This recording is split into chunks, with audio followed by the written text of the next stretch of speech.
All right, so we got like a hypothetical scenario here, basically saying, pretend that you are taking class in entrepreneurship. For your entrepreneurship class's final project, you and some friends design a mobile app to unlock the classroom doors in your high school that are run by a newly installed computerized system. The teacher assures that you will probably get an A because it exceeded all expectations, but he doesn't have time to grade it before school is out since this is the last day of class before summer vacation. So wanting to enjoy all of your summer to the fullest, you and your friends leave the project at school for the summer. Turns out that you and your friends do get an A for the class.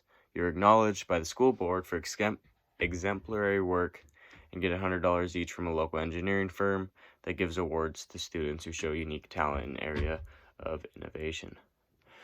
When you go back to school in the fall, your teacher has left the teaching profession for the corporate world. He could get more money outside of the education field. You are sad that he left, but understand the pull of financial security. As time passes, rumors circulate that this teacher is now making millions. Seems he developed a program to unlock any car using a computerized locking system. So then it says coincidence question mark. Obviously, it's not a coincidence. Got some questions here, which we'll get into, and that's going to answer why this isn't a coincidence, because it's already obvious they left it at the school over the summer. You think there's no way he just randomly thought of the same idea without taking anything from that.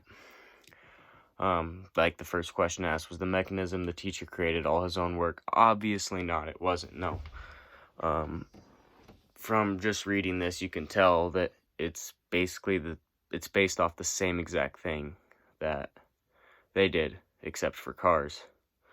I guarantee you the only thing that would be considered his own work was the fact that he changed it to cars. It seems like it does the exact same thing as the kids do. Number 2, is it possible that the teacher's work in creating this wasn't completely original? Like in question 1, no, it was not original at all. He indeed there's no way he didn't copy of him, obviously. It's just, it's obvious. They probably shouldn't have left the project at school for the summer, and they probably should have said something. Well, I mean, this teacher shouldn't have stolen their idea in the first place. That's kind of on him. But yeah, no, there's no way it was original. If it wasn't original, what should the teacher have done? For one, the teacher shouldn't have taken their idea and then run off and take full credit for it. That was not cool at all, actually, because they get, $100 from a local engineering firm, and this guy's making millions off something they invented. So no, the teacher should not have done that, or if he should have done that, should have gotten permission from those students, or seen if those students wanted to join in and help, because they would have gained just as much financially, and it wouldn't have hurt the teacher at all if it's this successful. Should students check to see if the work? Yes, the students should definitely check to see if the work's original.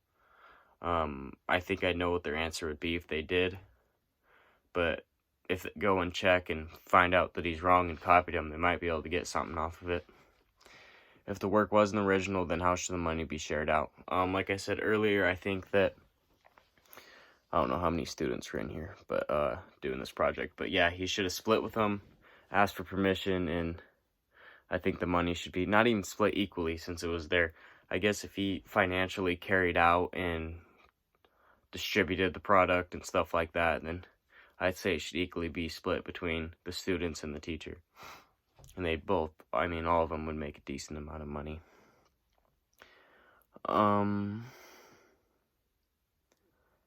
Why not just let the whole thing go and not worry if the work was original? Okay, if, let's say, hypothetically, that he tried it, it was a bust, maybe made a few bucks off it, a couple people liked it, a lot of malfunctions, bugs, all that, so no big deal. If that was the case, then yeah, why not just forget about it, right? That's what I would do, but this isn't the case. This guy is making millions of dollars off an idea that isn't his, and then the people whose idea it was made $100 each. So that's why you don't let it go, because that's a huge financial surplus that you're missing out on, because someone else took your idea. And even then, if he wanted to use it and brought it up to the kids, they should have split. They should have all went for that. So I think, yeah, if the work's not original, then no, you can't let that go. That's just way too much money and way too much opportunities. Way too much of an opportunity to miss out on. I mean, that one idea could have you set financially for the rest of your life. And now if they were to try it again, no one would buy it because the teacher who already took their work has already taken everything. So since that's already there, no one's going to want a second one because the first one already works for him. So yeah, I think that he did take this from them, and I think that they should, if obviously it's not a real situation, but if it were, they should do something about it and see how they could figure that out.